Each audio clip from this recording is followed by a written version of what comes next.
Wala, hindi ko nakita.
Is it going on? I don't hear anything.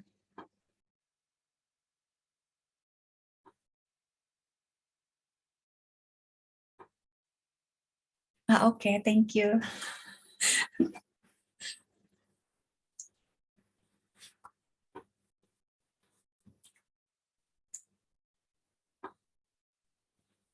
Okay.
The coronavirus nationwide lockdown has left the streets nearly deserted. People have been ordered to stay home. Get back to what you used to do.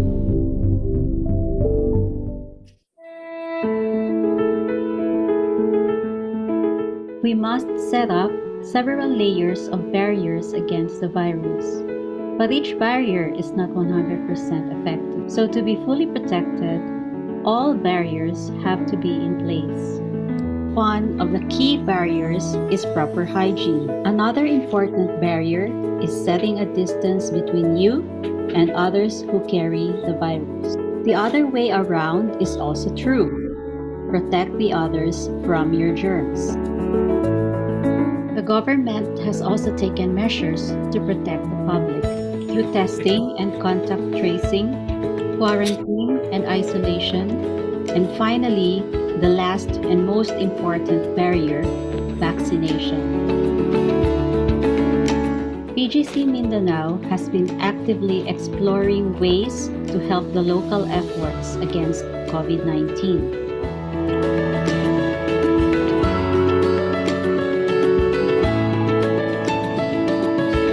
At the end of the day, we just want to get back on our feet. Vaccination is the final barrier that completes your protection against COVID-19. So why settle for less? Be vaccinated.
Hi, good day. I'm Michelle Ann Osiones, one of the project clerk of PGC Mindanao.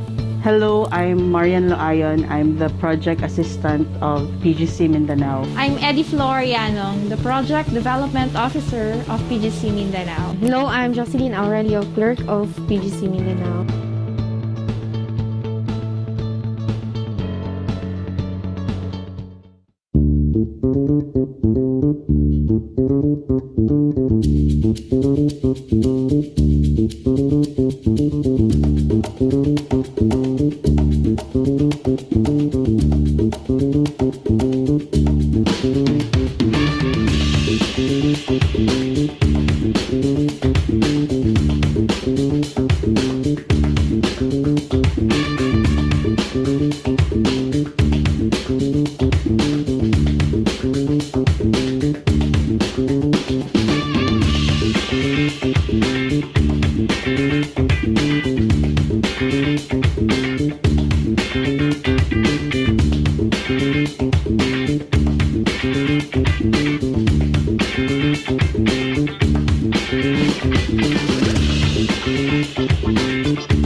Bayang magiliw, perlas ng sinanganan, alab ng puso, sa litin mo'y buhay.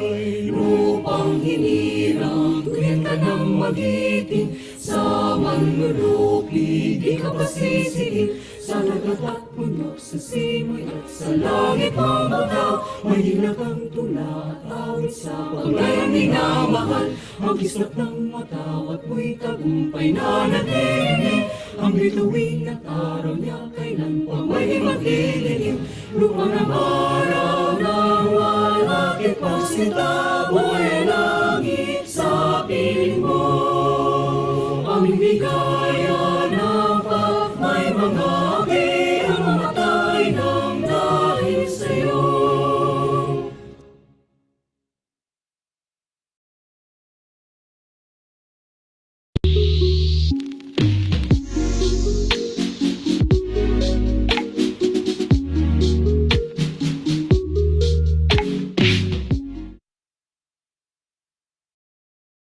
Good afternoon, everyone. Thank you for taking your time to join this webinar. And on behalf of PGC Mindanao, welcome to our Bioinformatics Lecture Series 2022. My name is Joel Don Untalan, and I will be your host for today. This lecture series is a collaboration between the Research and Development Division and the Bioinformatics Division of PGC Mindanao.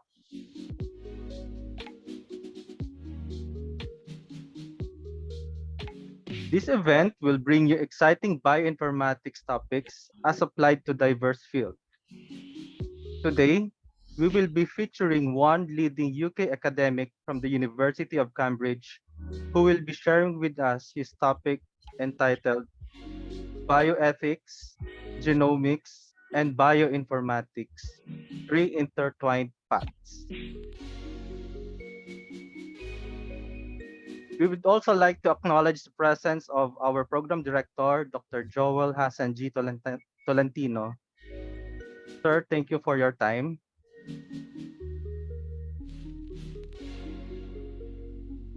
To start off with our first lecture of the Bioinformatics lecture series, let me introduce the moderator for this session. Our moderator for today is a retired senior computer biologist from Wellcome Sanger Institute. Her science career spanned over 3 decades of full-time research and teaching involvements with relevant extension work.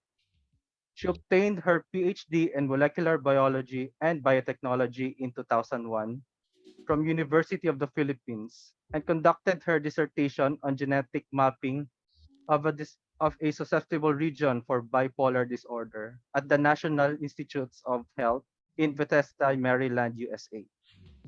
She started off as a research assistant working on a various assignments from research monitoring, statistical analysis, microbial antibiotic production, food and feed assays, to environment and nitrogen fixation. She was able to successfully isolate a substantial number of local bacterial isolates of research and industrial importance. Then she also she also led as a project leader or researcher at the biotech UPLB, who pioneered the production of a biodegradable plastic from an isolated bacterial strain of Bacillus megatherium as the basis of a patent application. She also helped establish an initiative that aimed to introduce and promote a new field of bioinformatics in the Philippines and biology education courses in the University of the Philippines and Ateneo de Manila University. She also worked with the RISE bioinformatics team in the International RISE Research Institute, or IRI, as an associate scientist and the biotechnology department as a consultant for a RISE biotechnology project. She later joined the ENCODE, which is the Encyclopedia of DNA Elements Project Consortium based at Wellcome Sanger Institute in July 2008. She worked as a senior computer biologist with primary duties in the genome mapping, analysis, and annotation within a group famously called Havana, or the Human Vertebrate Analysis and Annotation. Their team generated the landmark GenCode, a sub-project of ENCODE that produced the reference genome annotation for the human and mouse genomes at high accuracy using evidence-based information. Recently, they were also able to add the annotation of regulatory elements. On top of her science career are the numerous voluntary outreach and extension work that continue even with her retirement. Currently, she has a number of non-science involvements with a panel of experts in her local country. Moreover, as a member of Royal Society of Biology, she is a STEM ambassador, helping promote science and encourage young people to take up a career in science.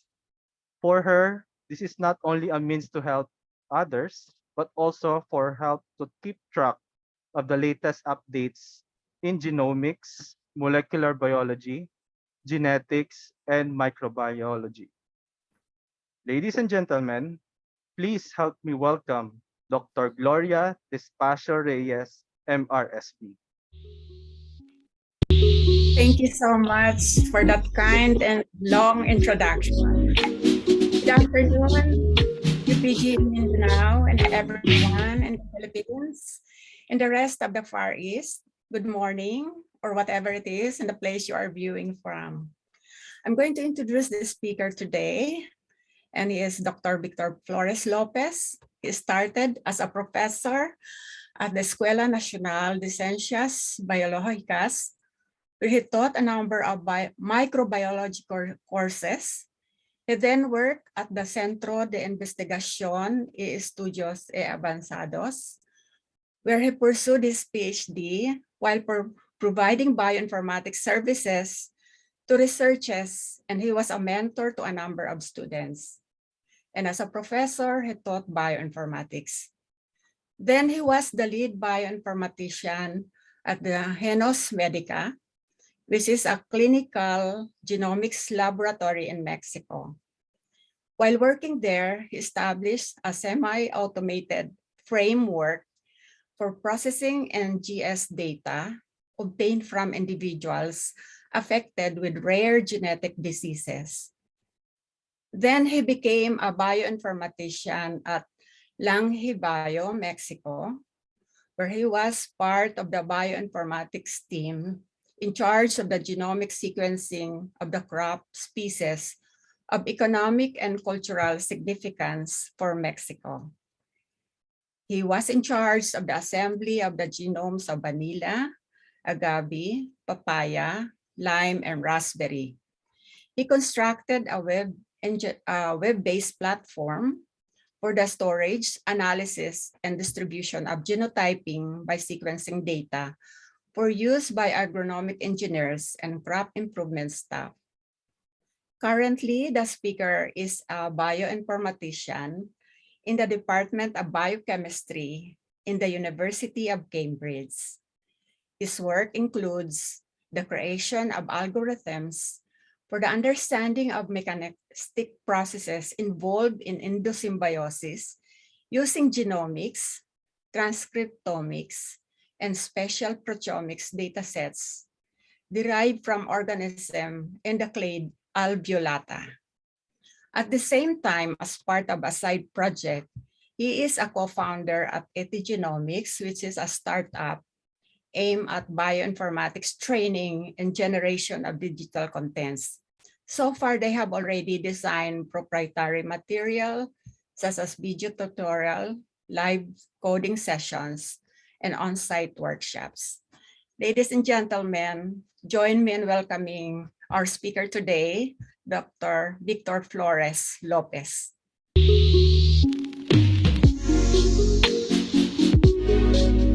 Hello, everyone.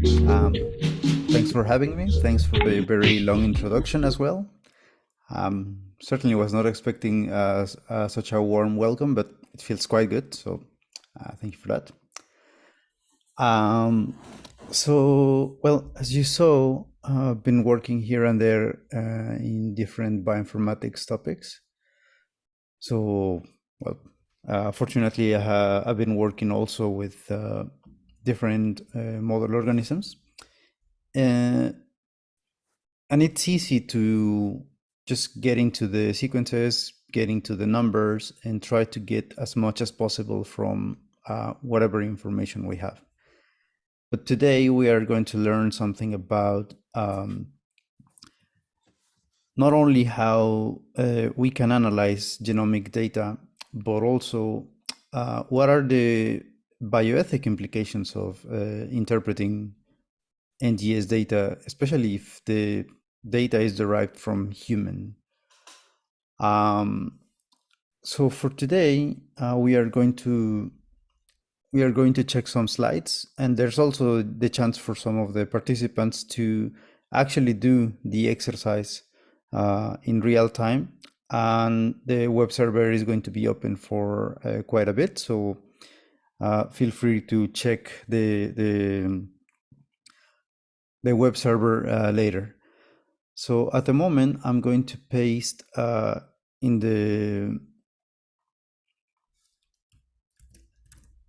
the chat window some links. The first link is about the web server that we are going to use later today. There's a tab that we are going to use later.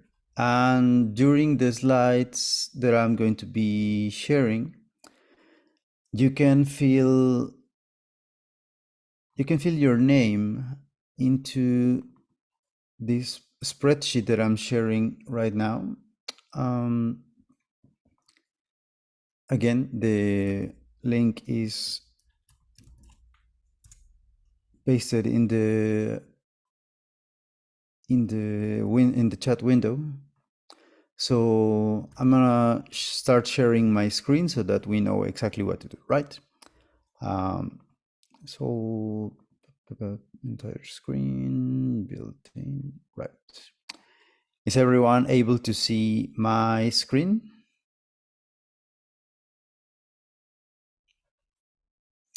All right. So as you can see, well, people are already filling the spreadsheet, so that's good. So I'm gonna close this because you already know what to do. In the first column, you will see different usernames. The password is the same for everyone, and just for the sake of well, reserving your slot, type your name here, and you can check in real time the code that we are going to use, so that we can do today a very brief exercise, but something that is quite interesting about human Mendelian diseases. So let's just close this and that. All right, so are you still able to see my slides?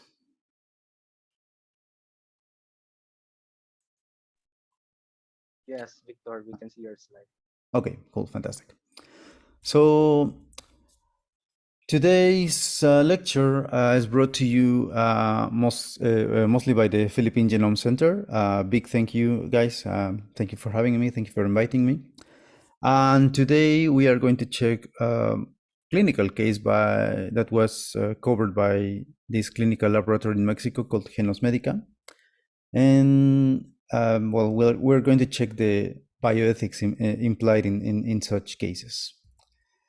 So the title of the lecture is Bioethics, Genomics, and Bioinformatics, and we need to start talking about what a genome is, something that we are going to use later, which is the exome and the proteome of an organism. As you already know, the genome is essentially the recipe for building any given organism. In such a sequence, there are the instructions for every chemical reaction taking place inside each cell, and in the case of non-cellular organisms, the genes encoding structural and functional proteins.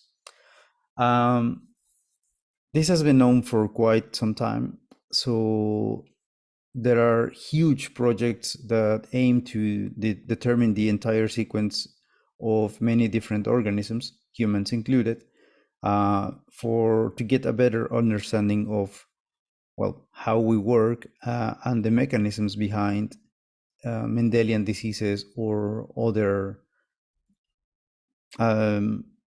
processes that happen inside the cell.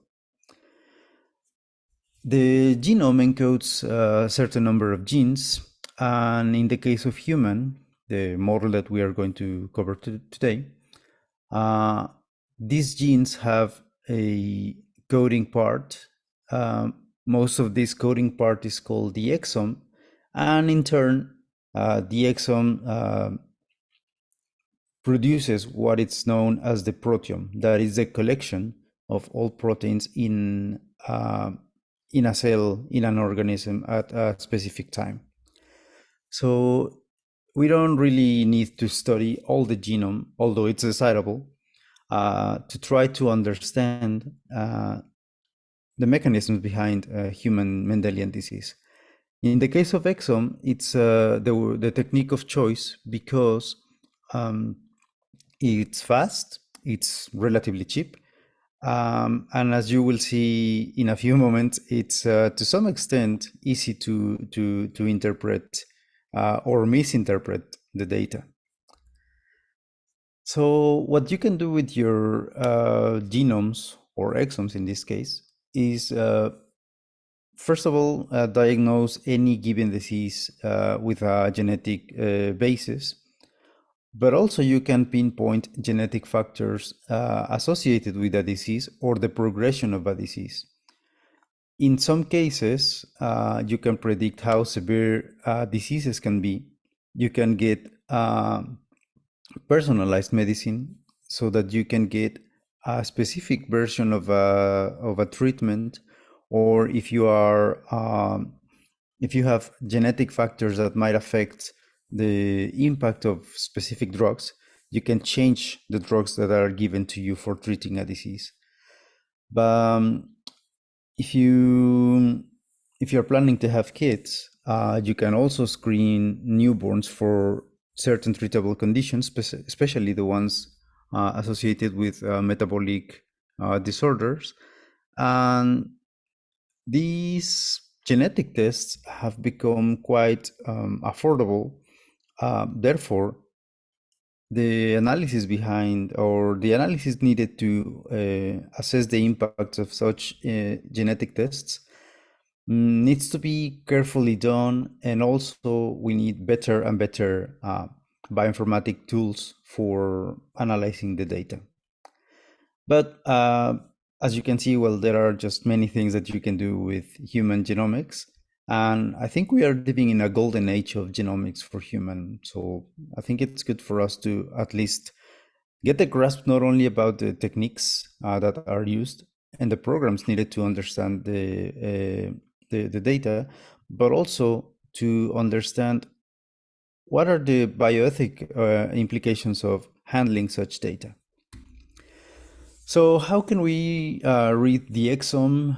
In this case, again, we are going to be talking about the exome. First of all, we need to collect samples from which we obtain DNA. We fragment such DNA and tag the DNA by ligation of different adapters at the 5' and 3' ends of the fragments. Because the technologies are bigger and bigger and bigger, we can now construct multiplex libraries, in which case we not only sequence a single individual, but we can also sequence trios of individuals, meaning mom, dad, and kid, or population level studies. Once we have our multiplex library, we can do massive sequencing, and then we do genotyping and data analysis. Obviously, this is a very oversimplification of what happens. You can expect any project to last something from 3 days to 1 week for this particular step. And the next part is, well, the data analysis. When we say massive sequencing, we can select from a different array of different platforms. Some of them are no longer available, like Roche 454 and Applied Biosystems Solid. But there's a particular that has been around for many years, and it's going to be with us for longer. The Illumina platform, that is a sequencing by synthesis platform, can get many terabase pairs of data, meaning that we need advanced programs to process such information. At the moment, we have many advantages of using Illumina, such as the throughput, that is the amount of data produced by the instrument, the accuracy of the sequencing reaction, the cost per base by this platform is incredibly low at the moment. And at the moment, we have some workflows that are very streamlined and that they can have results in a matter of minutes. There are some disadvantages, like for instance, the reads are not very long. The platform is a bit specific in the kits and reagents that they can use, but it's a very robust platform. If we compare the different platforms for sequencing, we will see that this is a bit outdated chart. However, it's very useful to understand that the longer we have the reads in the x-axis and the gigabases per run, that is the throughput that we have in the y-axis, the data produced by such devices is very high, is very big. So we need proper computing facilities, proper programs to process this information, and this is where bioinformatics comes in. So it's not only just about genomics; it's also about bioinformatics. Moving on. How can we read the exome? So far we've been talking about what an exome is, but we don't really know how to sequence it. And this is quite interesting in the sense that I don't know, the people that devise this kind of techniques is very smart. If we start from our multiplex library, we will see that we have fragments in blue and fragments in green. But maybe we don't really need all of those fragments. So for instance, let's say for this exercise that the green fragments correspond to non-coding sequences such as introns, repetitive elements in the genome. If you design capture proofs, that these capture proofs, what they do is that they hybridize against the targets on a complementary sequence complementary basis, we will see that only the targets that correspond to coding sequences are captured. Since these capture proofs are tagged and they can be immobilized using magnetic beads, we can effectively capture all of the coding sequences in the human genome. And then when we watch this in the laboratory, we can get rid of unwanted fragments like introns or non-coding repetitive elements in the genome. And then when we elute this in a single tube, we can keep only the target fragments. In this case, the exon of the genes in the genome. This way, we can reduce massively the amount of data that we need to process, and therefore we can do a targeted analysis, if you please. These capture proofs can also include other type of proofs that don't contain necessarily exons, but whatever you tell Illumina to design proofs to. Now, when the sequencer finishes, there's a lot of things we can do. If we simplify this in 4 steps, we can do size and quality filtering. We then map the reads produced by the sequencer to a reference genome. From there, we can do something called variant calling, in which we obtain the variants associated with specific subjects. And then we can do data analysis and integration. So this sounds very easy to do, and to some extent it is. In the diagram, you will see the different softwares that are available for best practices in this very simplified overview of what we do with the sequences. Today, we are going to start with files coming from the variant calling step. These files were produced using this program here called a Genome Analysis Toolkit, but there are many available tools. The this slide is here, well, just to give you like a brief overview of what we do with exome data. But there are programs that are complementary to the ones that are shown here that might be helpful for the analysis and understanding of genomic variants. In the end, what we are interested in is the variant calling format that we will cover later, in which we will find basically variants associated with our patients, the positions of such variants, the expected and observed alleles in our patients, and how these variants are found in our patients. They can be heterozygous variants, meaning that our patient has one allele similar to the reference genome and another set of reads that support a different allele, meaning that the other allele corresponds to the version of the patient. We can have also homozygous variants, meaning that the patient has two copies of the same allele, and this allele is different from the one in the reference genome. When we integrate this information with available databases provided by Ensemble VEP or SNP-F or Mastermind or Franklin, we can do some association studies, and then we can assign whether the variant that we find in our BCF file corresponds to what we are looking for or not.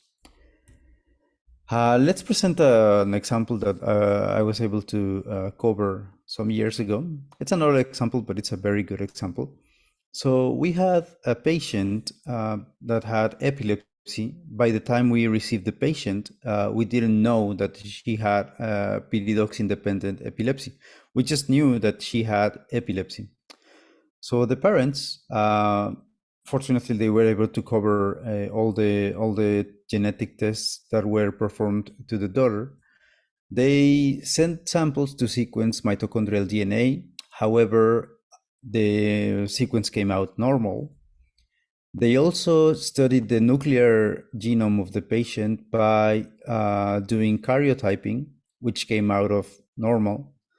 They also sent samples to analyze the genome using microarrays, and the microarray came out as normal.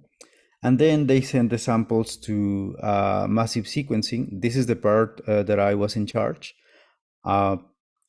Unfortunately, we found mutation in the gene ALDH7A1, and this mutation changes a glycine residue at position 477 of the protein, and instead we find an arginine residue in such protein.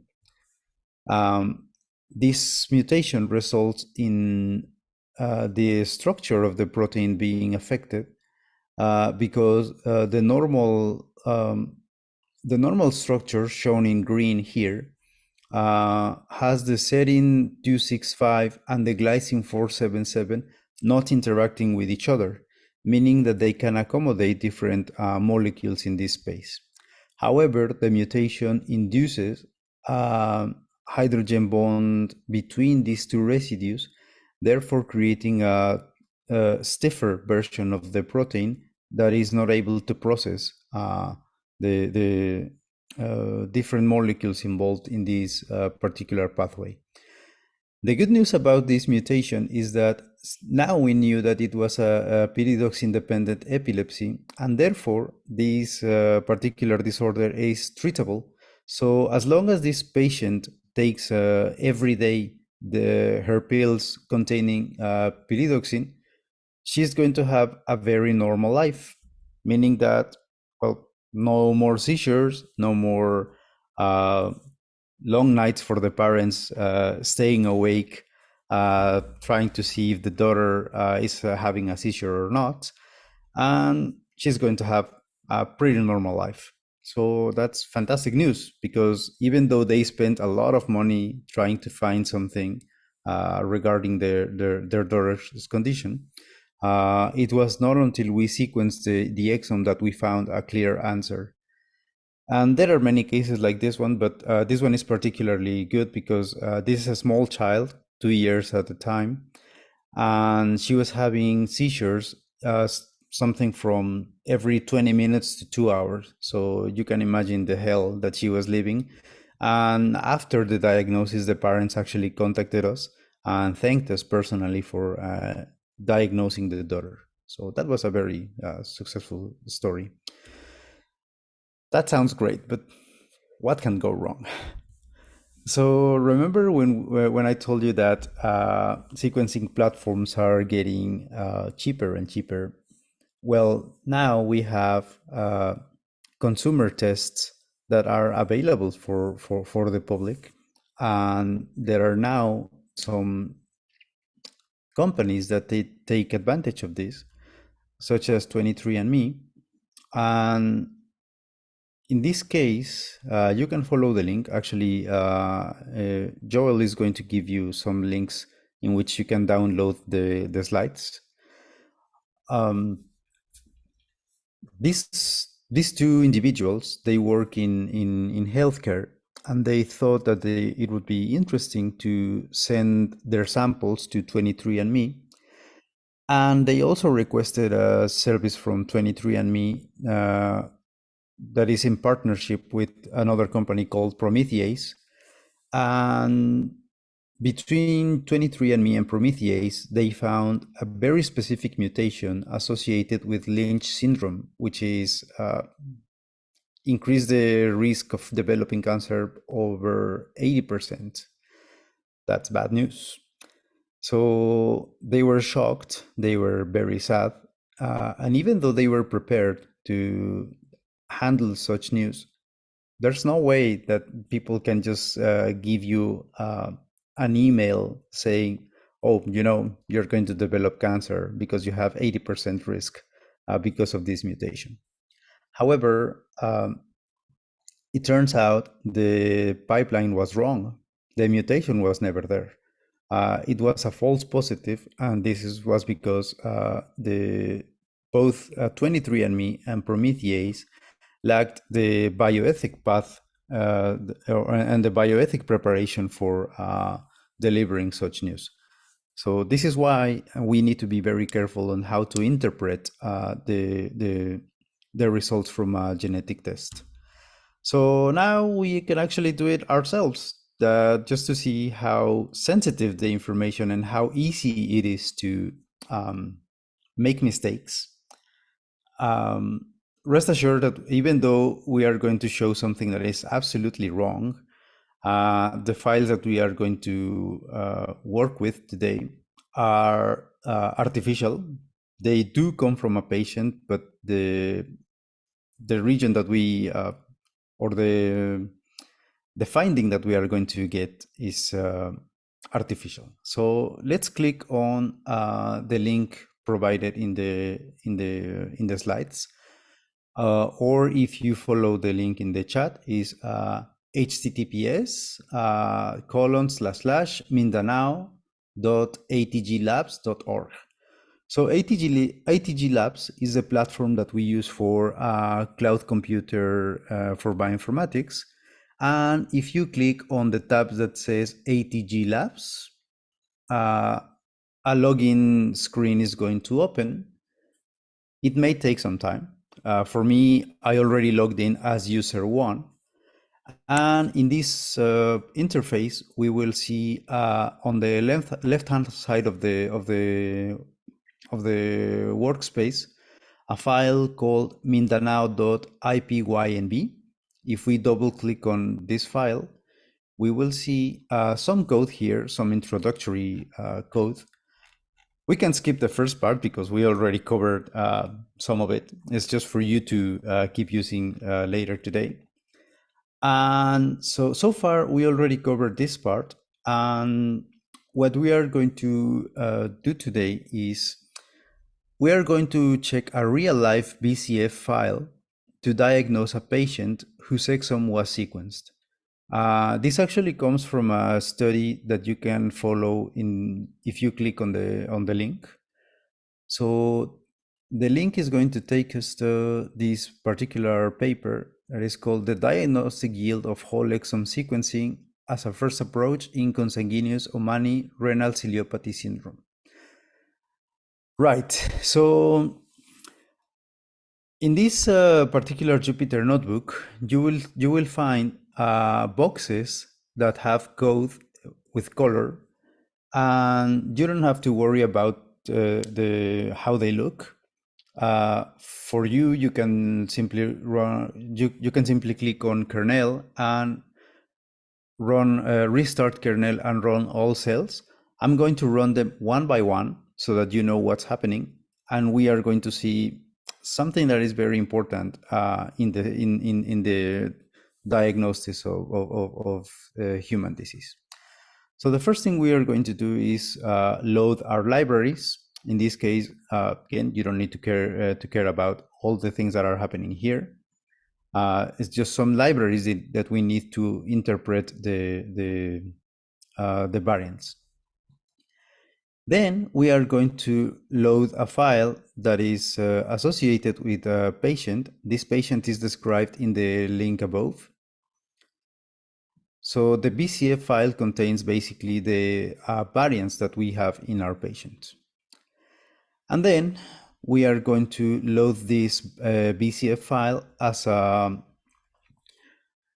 data frame in a particular program that is called Pandas. Pandas is a very useful tool for data analysis. It's actually quite useful in machine learning. So we can load that. It's going to take a while because the file is very big.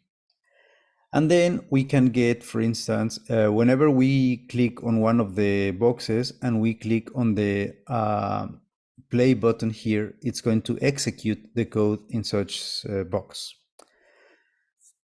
At the moment, it's going to get some information from the BCF, and as you can see, we have many fields of information associated with every variant. So for this particular BCF file, we can see that a specific position the patient has in one allele T residue instead of a different residue that is present in the reference genome. We can see what's the gene that is affected by this variant. We can see how if this variant has a name in a different database, what is the biotype of the gene, and so on.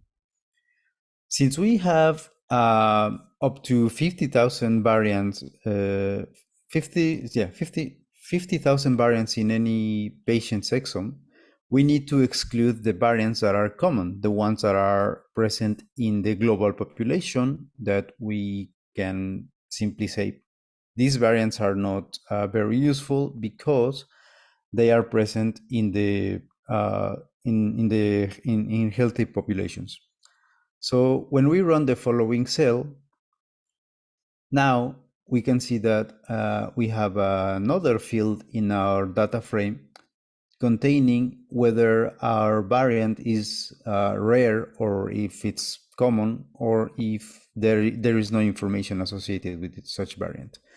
So the way we are doing things here is by telling Pandas, don't give me all of the variants, or at least exclude those that say common. When we tell Pandas to exclude the common variants, we are only going to keep the ones that are known to be rare, or the ones that we don't have any information regarding their frequencies in databases. Now, because of the different positions of the mutations in the genes, they can have different impacts. So when we obtain,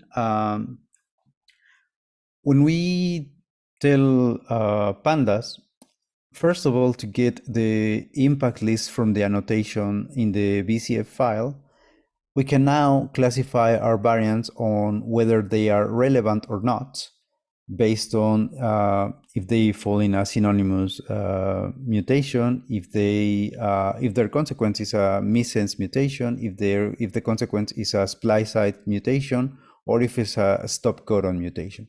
So when we apply this chunk of code, we are basically telling pandas, get rid of everything that is that has a low impact, or that if the impact is not very relevant for our analysis.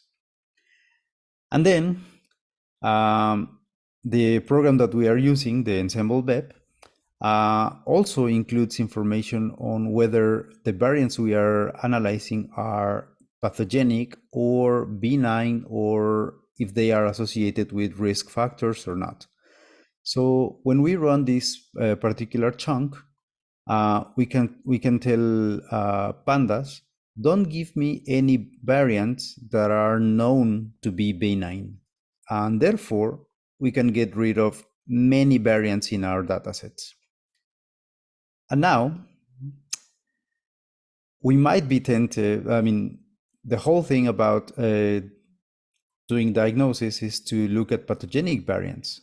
So when we click on this particular chunk, it will give us all the pathogenic variants in the dataset. The first one doesn't appear to be, no, the first one is actually quite interesting. It's associated with Bardet-Biedl syndrome. But take a look at the other variants. We have mutation in SSH, and most importantly, we have a mutation in BRCA2, meaning that we also did the diagnosis for our patient having elevated risk of cancer. That's wrong. Why is that wrong? Because the patient never asked for a diagnosis of cancer. So we need to make amends. We need to keep the list limited only to a specific list of genes. So in this case, we found, or we did a secondary finding. This news might be shocking and undesired for the patient. The current programs are quite powerful, but we still need to assess variants on a case-by-case basis. The patients in the study mentioned are affected by renal disorder. So this means that we only need to interrogate the most relevant genes. In this case, we have a panel of genes. When we click on the chunk of code here, we are telling pandas to construct a panel of genes containing only these genes that are known to affect the kidneys. And when we run the same code that was previously shown, but only applied to the panel of genes, we can see that the only variant that we need to pay attention to is the one affecting BBS9. That's good. Why that's good? Because this is the very same variant that was reported in the study by Malawi and collaborators. So as you can see, it was incredibly easy for us to click some buttons here and there and go to the same conclusions that the researchers did a couple of years ago. And that's that. But we also made a mistake of finding a pathogenic variant that was associated with breast cancer. So as you can see, it's quite easy to make mistakes, but there's also the opportunity for us to make amends and not to give the patient the bad news. So that's pretty much it for me. But if you are going to check the code in the server, the ipynb file contains all the code, and the mindanao.py contains all the functions that were used in the processing of the data. So as you can see, with as short as 138 lines of code, we were able to replicate the findings by another set of researchers using already available tools for us, right? Right. So are there any, oh, there are questions. Is there a browser requirement to access the doc and web server? I'm using Chrome and I can't seem to access it. Not really sure. I mean, the web server is supposed to be accessible, but if you are using maybe an institutional network, maybe that is preventing you from accessing the web server. Right. There was an Excel file to, all right. Yeah, at the moment we were only able to accommodate 100 users, but feel free to take another username. I mean, the username and password are the same, so maybe try in a different time. In the slides, when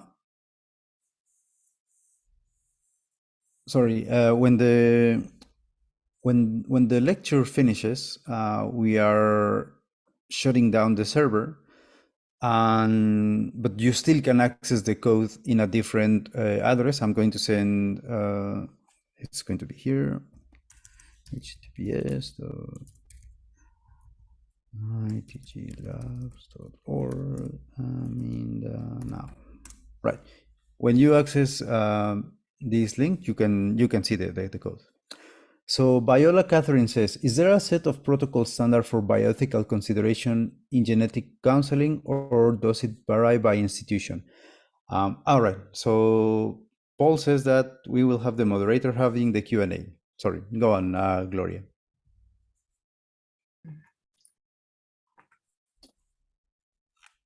Thank you so much for your lively presentation. It's just very educational and very informative indeed. And you have already read some of the comments there, and that I think that is a good question. Is there a set of protocol standard for bioethical consideration and genetic counseling, or does it vary by institution? You can go ahead, please. Right. So, well, there's the guidelines by the American College on medical genomics and genetics and genomics, and they provide more or less the best practices, both for detecting the variants and also for a set of lists that at the moment I think consists of 60 genes that are of mandatory reports. That means that even if you were not looking for information in such genes, you need to report the variants in such genes. So the way things work is by avoiding such genes if you were not asked to report such genes. It depends from institution to institution, from case to case, even from analyst to analyst. So the pipeline needs to be custom made in order to avoid such secondary findings. Is there, sorry. Yeah, is there an internationally standardized pipeline to eliminate misdiagnosis or false positive? Do private companies like 23andMe can be held liable for such misdiagnosis? Question mark. Yes, because every company has their own research and development department, they need to be very careful on how they construct the pipeline. So at the moment, there is not an internationally standardized pipeline because, well, chances are that you actually might be interested to know whether you have a risk of developing cancer, and therefore you need to analyze also cancer-related genes or neurodevelopment associated genes. But yeah, that's on a institution by institution case. In my case, we were very careful to include a step in the filtering of variants, only to analyze a certain number of genes associated with specific disorders, and we were extra careful not to include anything that the patient didn't request to know. Now, for the second question, 23andMe can be held liable for such misdiagnosis. Actually, it was, I think I'm not sure if they took this case to court, but at least they hit the news that, well, it was their mistake and they need to make amends to the patient. Fortunately, it was in this case, it was a false positive, so there was no harm done other than the surprise of having a false positive. But there are also some cases in which the gene was indeed affected, but the lack of a bioethics committee in 23andMe made the life of the patient a bit miserable for a while. Yep. Oh, really? I was really surprised to find that out, because it's really something, because people, I think this is very popular now, this 23andMe. I haven't had one time analyzed my DNA samples for them. And I was just wondering if how they did this, they published their amendments or whatever, or was it made? I'm not really sure. I mean, the case that I presented was, again, a false positive. So they just reported their story to the news, like, okay, well, be careful on what Prometheus is doing. I think that's the problem now, because usually there's no, I think there's no strong, I mean, there's no, you know, it's not very strong, the ethical issues or the things, the legalities, it's not really very strong at the moment. So I think companies can just go on, and again, if they get mistake, they can amend, and whatever it is, it's the patient's health are at risk, actually. Yep. Thank you for that. Another question here, is the pathogenicity of the variants analyzed based on ClinVar? Yes, there are different databases. The pipeline that I showed in the slides, the one with the oversimplified diagram, includes analyzing the variants from information from ClinVar. Yeah. So yes, when you use either the ensemble BEP or if you use SNPF, such information can be incorporated into your pipeline. However, there are some nuances to that to those programs, because if you are using or if you are studying your own population BCFs, chances are that variants have not been reported. Maybe, for instance, in Mexico, we do have a lot of indigenous variants, and therefore they might not be present in ClinVar. So we need that's the problem, representation, you know. I've been stressing that for so many times, like we refer on a reference wherein it's not really represented. I mean, you are putting your variant there when in fact there's no representation of those variant in that database. Yep. I think that's really yeah, another question here. Patients are given a fully informed consent prior to testing. Is there a time when paternalism is done?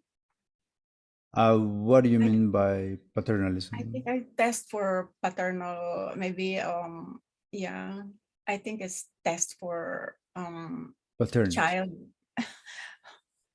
when he is the father or not. That's what I understood from the questions. Right. Is there a time when paternalism is done? I think that depends. I mean, there have been stories about someone taking a genetic test and then finding out that they are not the parents of the child. Yeah. But I think those are the I think the minority of cases fall in that department. Now, for this type of analysis, we use a different set of tools. Instead of using exome, we use satellite amplification for specific markers associated with chromosome Y, and for some chromosomal markers. So it's a different technique. It's PCR based. Is based on capillary electrophoresis, and the results are very reliable. And I don't think NGS is quite useful for paternity if you have straightforward techniques. However, in the future, things might change. Yeah, I think so. So another question here is, what QC step do you implement to make sure that the computational analysis is accurate and precise? what QC step? I think the same question that I also see that one. I was about to ask, is there a kind of cleaning up before you go to variant calling? I've seen the procedure that you presented. Yep. I think it's something to do with that, cleaning Yeah. up or the. There are actually several steps of QC. And if some of the QC steps fail, I specifically request the reaction to be repeated, because otherwise we can get into trouble, because we can get false positives or false negatives.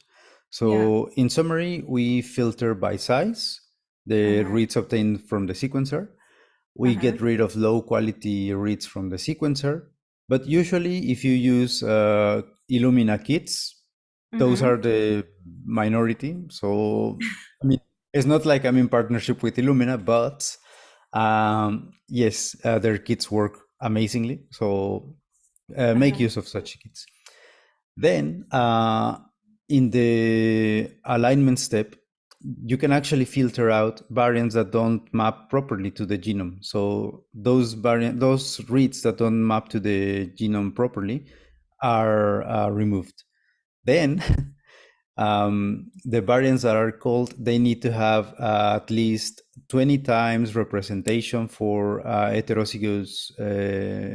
for homozygous variants, and at least 30 times representation for heterozygous variants. And then they still need to have proper quality of the genotype. So there are at least 6 steps in the genotyping for obtaining high quality variants. Yeah, I was wondering what kind of, which reference genome do you use for comparison?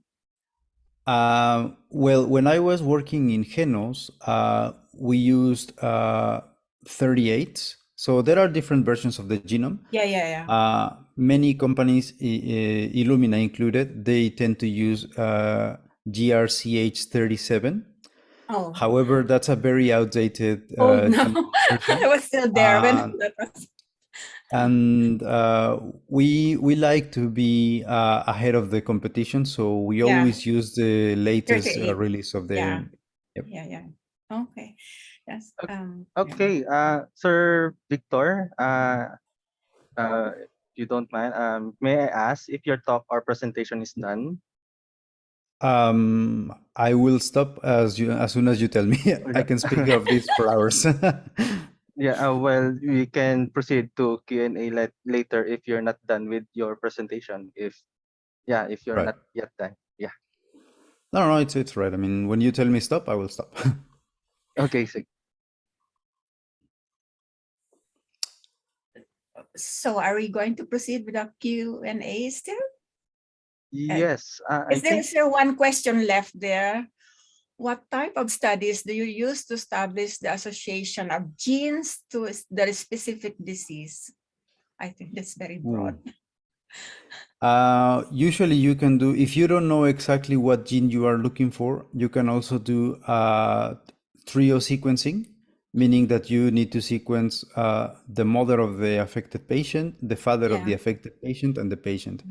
And from the variants that are, they have something called Mendelian violations, you can draw some conclusions.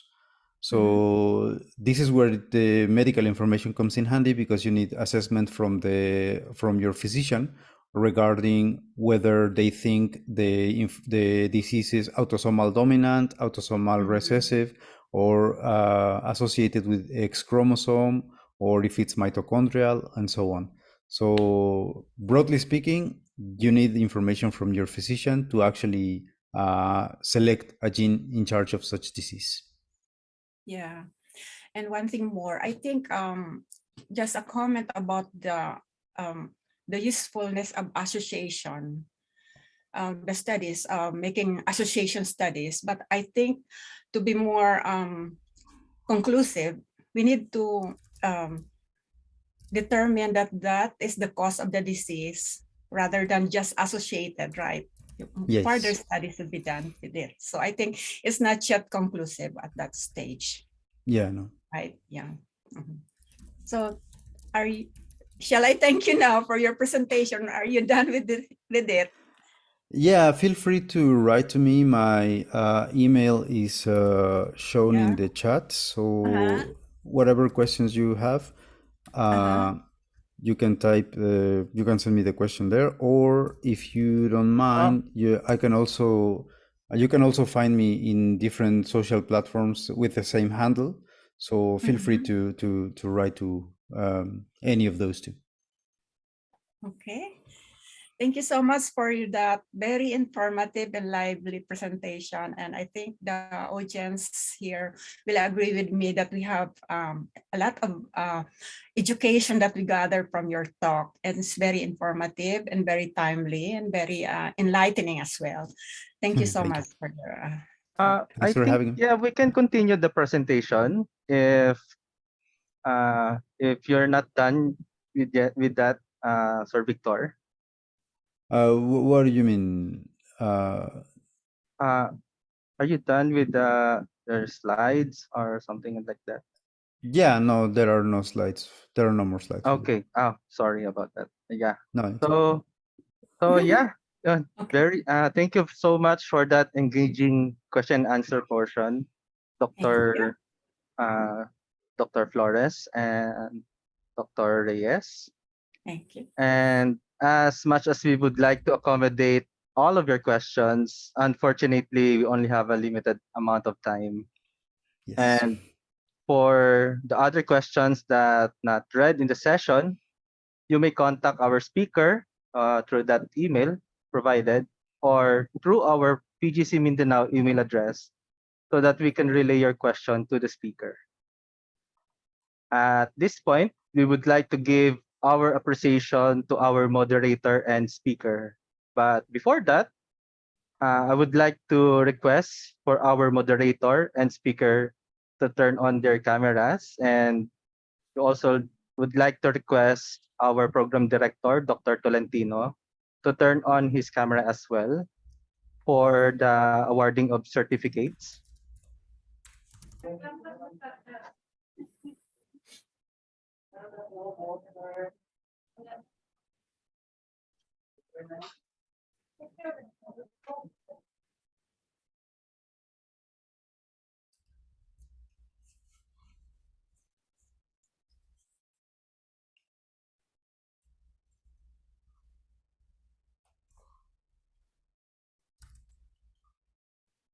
Okay, let me read the citation. Certificate of Appreciation. This certificate is proudly presented to Dr. Victor Flores Lopez for being our resource speaker on bioethics, genomics, and bioinformatics, three intertwined paths during the bioinformatics lecture series held today on November 7, 2022. Signed by Dr. Joel Hassan G. Tolentino, Ph.D., the Program Director of PGC Mindanao. Thank you, Victor. Thank you so much. Thank you.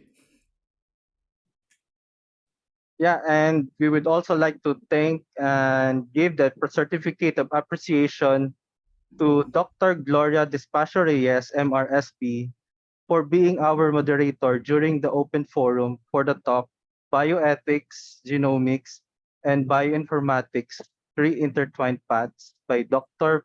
Victor Flores Lopez in Bioinformatics lecture series held today, November 7, 2022. Signed by Dr. Joel Hassan G. Tolentino, PhD, Program Director of BGC Mindanao. Thank you. Thank you also, Ma'am Glory. Thank you.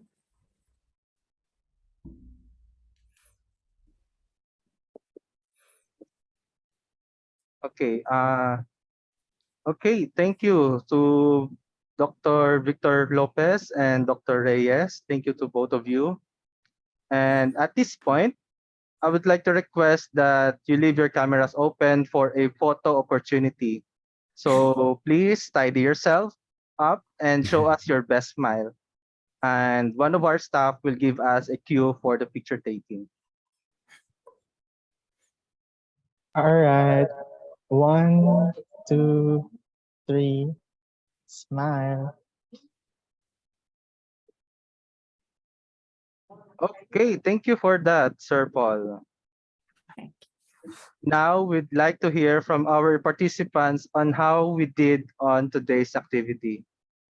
On the chat box below, our staff will be providing you with the link for the evaluation form. So fill them out before the end of the day. All respondents will receive their certificate of attendance once the survey is submitted. And yeah, you can see here on the screen the link of the evaluation. Okay, thank you for that. For the future events and to know about the services we offer, you may visit our site at pgc.upmin.edu.ph as well as our various social media accounts, the Facebook, YouTube, Instagram, and Twitter. You may also contact us through the number shown or email us through pgc.upmin@up.edu.ph. And that wraps up our first offering for the exciting lecture series on bioinformatics. On next Monday, November 14, we will be having Kevin Libwit of Theagen Genomics to talk about the Terra, Zoom, and Public Notion pages, virtual resources for global public health bioinformatics workforce development. We hope you could join us again on November 14. And for our Zoom participants today, you are lucky because we are sending you the registration link for our second lecture. So secure your slots now. There is the registration link is sent to you just now in the chat box. Okay, so feel free to invite your friends and colleagues for our second lecture. Again, on behalf of the Research and Development Division and the Bioinformatics Division, I'd like to thank you for attending for our first lecture on the Bioinformatics lecture series of PGC Mindanao. We hope that you have a nice evening ahead of you and stay safe, everybody. Thank you and bye to Thank all. you. Thank you.